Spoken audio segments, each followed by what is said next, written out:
October always feels like the start of cozy season. This month, I filled a quick sketchbook page inspired by fall photos I've taken this year and last, featuring autumn things from the woodlands, mushrooms, rose hips, acorns, berries, and more. I didn't overthink it because I didn't have much time to create this page. I drew everything in pencil first, then inked it with waterproof ink, and then I added a little watercolor to finish it off. These illustrations represent the small things in nature that remind me why I love this season. Sometimes the best pages are simply a reflection of what's around us. In this video, I am sharing all of the footage of how I created this nature journal page, sped up just a little bit so that we can get through the whole thing. And I wanted to just have my phone there to have the stopwatch running so you can see exactly in real time how long it took me to quickly sketch all of the drawings. And I kind of just spur of the moment wanted to create this page. I have a very busy schedule these days. I do still work at an environmental tech company, and I'm also completing my science degree right now to become a professional agrologist. And the reason I want to do that is because it actually complements my botanical art really well, and I love working in the field of environmental science. And I feel like my two passions of running the watercolor garden and teaching botanical painting and environmental science go well together. So I've decided that I'm going to finally get the letters behind my name to actually become a proper environmental scientist. That being said, I have even less time now for painting with my family and my kids, but you can still make it work. So I snuck this in and I just basically started, and as I'm drawing this, I've just been looking up in Google Photos on my computer from this October and last October, just finding something that inspired me, quickly sketching it and putting it onto the page. And then when I finished and I wanted things to look balanced, I added in just a few little sprigs of leaves here and there. And I've added those in just out of my imagination, just to balance the composition. I'm using a 0.05 micron waterproof pen, though, as I've stated in a few of my other videos, I actually prefer the Staedtler pens. So today I will be going out and getting another Staedtler pen because I think that they work a lot better for doing nice, fine little drawings. I'm just erasing all my pencil now before I get started painting, and I'm using my Meeden 10-piece watercolor set. Brushes that are really reasonably priced, and they also work really well and have precise points. I had some colors mixed up from painting the maple leaf already that you see on my paint palette, so I'm actually just mixing more color into them. And because I am making a page of illustrations together, I am going to use a very special little illustrator's trick, and that is color harmony. And so I am wanting to paint these somewhat realistically.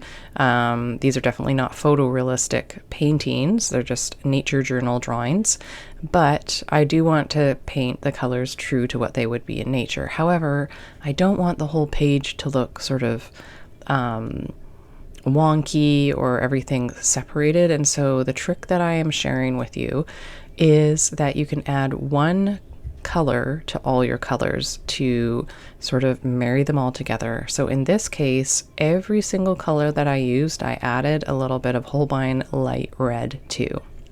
Even the green, even the yellow, even the botanical gray I mixed up to paint those white berries, and that is the nice gray that I make, which is French ultramarine and light red together. So I chose a color that I knew I could mix into all colors, and it might mute down the pink of the rose just ever so slightly, but that's okay, and that's what I'm going for. And you'll see when I finish this page that everything looks like it's the right color, but it also sort of all looks very harmonious. And this is something that beginner painters don't always pick up on. And if you start looking at editorial illustrations or little illustrations and that come on journals and all those things, or sets of drawings that are together professionally illustrated, you'll see that they have this kind of cohesive, harmonious look, and this is how they achieve that. So I challenge you, if you want to create a page like this, to pick a color or maybe try light red or burnt sienna and mix a little bit into all of your colors and then paint your beautiful group of autumn illustrations. I hope you enjoy how the rest of this autumn nature journal page comes together.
Thanks again for watching this video, and I hope that you liked it. If you did, please like this video, subscribe to my channel for more videos, and leave a comment below on what are some of the autumn things in your part of the world that you would put on your own nature journal page.